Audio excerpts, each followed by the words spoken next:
Welcome. You're listening to The Aligned Self, Conversations in Creating a Conscious and Abundant Life. This is Daniel Denovi. I'll be your guide and host. Let's see just where we can take this.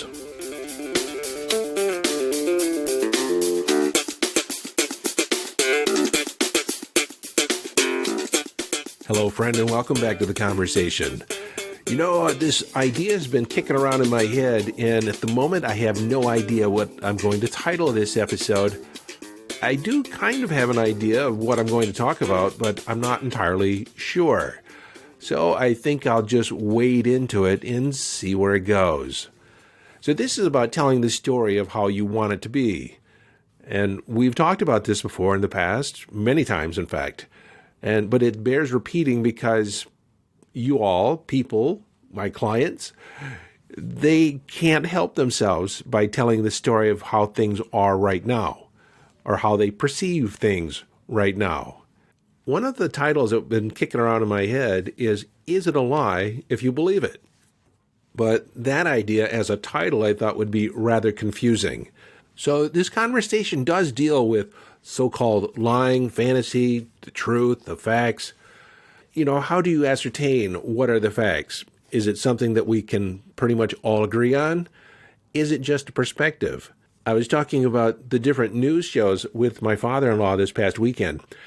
And I told him I've gone to the gym and they've had the TV on, different channels, different news programs, different persuasions, so to speak. One's liberal, one's conservative. The same story is on the TV. And yet the headlines are drastically different. One paints the president as being a buffoon. The other paints him as being right at the helm, right at the captain of his ship. So, and they're talking about the very same set of facts, but they're putting their spin on it, their twist, in order to appeal to their specific listenership. So, how we tell the story can make a drastic impact on how believable it is and what our perspective is and the resulting feeling about what's going on. I have a personal belief that honesty is the best policy. But, you can be too honest. When you're expressing your opinion as fact, sometimes it's not worth the listening. But if it's something that everyone can agree on, if it has a certain amount of, repeatability, if it's specific, if it's measurable, then that could be said to be more factual or more truthful. Because the facts of the matter, so to speak, will stand up over time, stand up under scrutiny, stand up from different perspectives, different people analyzing the data, and they come to the same conclusion. But there's many circumstances in our life where you can look at the facts, and depending on how you spin it, the perspective you put on it, the frame you put around it, it can create an entirely different meaning. And then again, there's certain aspects to the story that if we focus just on those, it will paint a completely different picture. So let me give you an example. I'm going to talk about a client, and she will know who she is. I caught her today saying that she feels stuck, that her life isn't going anywhere. She's not doing the work she wants to do. She's not health-wise. She's not in the state of health or fitness that she wants to be in. She just kind of said that her life sucks. Like, this is the worst time of her life. And I responded, I beg to differ. I think this is the most exciting time of your life. You have a greater sense of who you are. We've been working on subpersonality, so this is probably a subpersonality that was rearing its head at that moment. But I recounted to her, you've engaged in a coaching program with a world-class coach, and you paid in full. Granted, you may not be at the weight or desired weight that you want to be at, but since we've been working together, you've been reducing the size of your body. You've been losing weight. You've been exercising. You've been eating healthy. You've all but stopped smoking, which was huge. So she's made all these different strides. And this is the other thing. She feels a lot better. She feels better. She's in a better mood most days, which is true. And she did agree there's been changes. But she went back to, it's not where I want to be. I'm not doing the things I want to do. But you're in process. We're making incremental changes. We're on our way. And I think that's what I'm going to title this podcast episode. We're on our way. You see, I live in Texas. My family lives in Michigan, and sometimes I make the drive from Fort Worth all the way back to Michigan. It's about a 19-hour drive, and I split it up in two. So I take off, and 99% of the time, I am not at my destination. I'm not there. I'm somewhere in between. Yet, in my mind, I'm making progress. Mile by mile, county by county, state by state, I'm getting closer to my desired intention. Now, halfway from me is right about Nashville, so I stay with either friends in Murfreesboro or with family in Nashville. I'm still 9 hours away, yet I can relax, I can have dinner, I can have a margarita with my friends, and in the morning, I'll get up and be on my way again. In my mind, I'm still on my way to Michigan, even though I'm stationary, even though, I'm doing anything but making progress towards my intended destination. But the story I'm telling is that I'm still on my journey. I drove 10 hours that day. I'm going to drive another 9 hours the next day, and I feel fresh. I feel excited. I can't wait. I'm anticipating seeing my family. I'm anticipating what I'm going to do once I arrive. I'm already living into my future. And so I'm on my way. I'm in the process. I'm building momentum. I'm actively moving towards my intention. If not physically, I'm moving towards my intention in thought. I could tell the story that I drove 10 hours a day and I still have another 9 hours to go. Oh my God, it's taken me forever. And yes, while dinner's nice, company's nice, I'm still not where I want to be. I have a long ways to go. And if I really want to make myself feel bad, I could say something like, it's just 1 mile after another. After a while, it kind of all feels the same. My body feels as if it's molded to the seat. I'm stiff. My body doesn't want to move.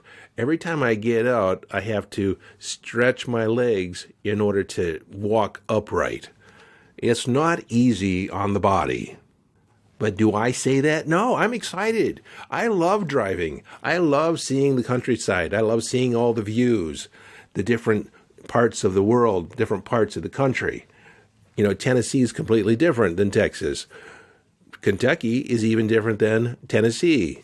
And then you get into Ohio, you cross the Ohio River at Cincinnati there, and it opens up in a completely different energy. I'm getting into the Midwest.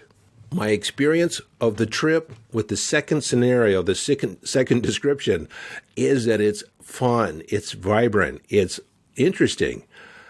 When I talk about the mile after mile and my body molded to the seat and how rough and tough the ride is, then it's just not as much fun. And so by paying attention to different aspects of the story, I'm creating a different experience. I'm on my way. And this is key. See, a lot of people, when they talk about the limiting factors of their life, it's somewhat fixed in time and space. For instance, when I was talking to my client, she's still in the position, still in the job that she doesn't particularly care for. That's not changed. She's not the weight she wants to be, not yet, but she's moving in the direction of her desired intention. She's making progress. She's gaining momentum. And that energy is really important. But of course, we can actually tell the story just like she was earlier. I doubt if she's telling it the same way now. But when she was telling it, she literally felt stuck. She did not feel like she was making progress. And that's because, for the most part, she was looking at the signs in her immediate environment. Nothing had really changed. Her days were kind of the same from day to day. Yet when she began looking at her behavior, when she began looking at her thoughts, that was what was moving. That was creating momentum. And so let me make this distinction here. When you feel stuck, when things don't necessarily feel magnanimous or wonderful, you're usually describing things as being, this is the state of the world. This is the state of my life. This is fixed and constant, as opposed to turning it into a process. And as part of that process, we do acknowledge the current situation. And I'll use my client. Yes, you're not at the weight you want to be, but you've been losing weight daily. You've changed your diet. You're exercising more. You feel better about your body. You feel better about your life. And that translates into your overall health and well-being. And then, yes, you're not currently in the position you're in, but you are actively looking for the work that you want to do. We've been brainstorming, creating solutions, creating ideas. You're actually involved in new training that will upgrade your skills and make you more relevant in the marketplace. She's doing all that. But yes, it's true. You're not currently doing the job that you want to do. You're not involved in the career that you want to be in. We acknowledge that. But, you see, we acknowledge the way things are, but we point out the fact that we are making progress. We are in movement. There is momentum building. And it can be ever so slightly. Inch by inch, anything's a cinch. So you just count the inches. Some people say that football is a game of inches. So people spend thousands of dollars to watch a professional football game so that grown men, can push each other around and move a ball inches at a time.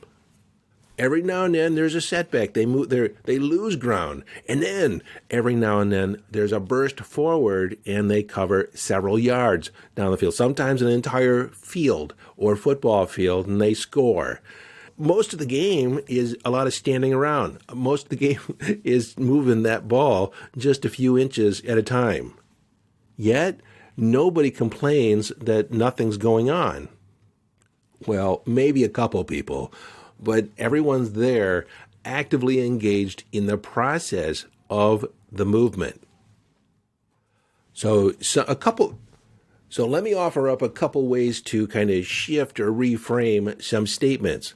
Whenever you find yourself, or even your kids or your spouse say, "I can't do something," you just add the modifier, "yet." You can't yet. That takes an idea that is static and fixed, "I can't," to a process. You can't yet. I've had people tell me I've failed again and again. And I add, "so far." It means you're not done. You failed once, you failed twice, maybe you failed 5 times. But until you call it quits, you're still in the game. You're still in the process. So, okay, let me quickly go over the 3 components that I've talked about so far. We want to acknowledge the conditions, not acknowledge what's going on, but not add any adverbs, no descriptors about what's going on or why it's going on. For instance, my bank account is empty today. There could be money coming in tonight or tomorrow or the next day. Money flows in and out of my account, but at the moment, yes, it's empty. But is a great disqualifier. It's a great way to include or create an exception to the rule. Now, my point here is that we acknowledge the state of the affairs. We do so only to make sure that we're not trying to deny it or push it down, push it aside. Because when we push it aside, it comes back because part of our brain knows, yes, the bank account is empty. But if we turn it into a process that money flows in and out, that money could come in tonight, possibly tomorrow, definitely by the end of the week, it turns it back into a process, just the state of affairs in an ongoing series of steps. Now, I could even add in there, I wonder what I could do, how I can create, how could I attract more money into my bank account to help fill it up? Is there some offer I can make, some contact I can do? Is there an idea that I can put in place or put into practice that will make a difference? See, that opens up possibility. I'm asking a wonder question. I wonder. I'm curious. And then I start talking about what I want to draw in, what I want to create. But let me try this again because I think I got off track a little bit. Let me just talk about the components. We want to acknowledge state of the affair. We want to recognize whether or not the way we're talking about it creates it as a limitation or as something fixed in time and space. And then we want to start talking about it being a process. How can we turn this into a process that is just temporary? It's not going to last, and that we're inviting in momentum, we're inviting in movement that helps empower the universe, that actually frees up opportunity, frees up possibility. Now, I've practiced this over and over again in my life. Now, I've practiced this again and again in my life with myself, with my loved ones, with my clients. I actually think it's one of my superpowers to turn it into something good, to reframe it in a way where it's empowering, where it works for you rather than against you.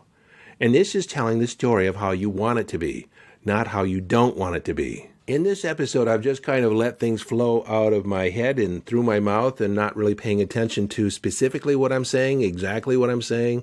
So hopefully this all makes sense. Now, if you want some assistance in reframing some aspect of your life, go to yesdaniel.com and send me a comment. There's a field there where you can actually send me a message and tell me what's going on. Give me a descriptor. How do I reframe this to empower myself? I like the challenge, and I'll share it with you. And if I get enough of them, I might even do a podcast episode including all of them, which I think would be rather beneficial to everybody. So you can present your problem, and we'll twist it around, change it in a way that works for you, and then we'll share it with the world. Well, until next time, this is your friend and host, Daniel Danovi, urging you to follow your bliss. Live your life from inner signals. Be inner directed as you engage in the epic adventure.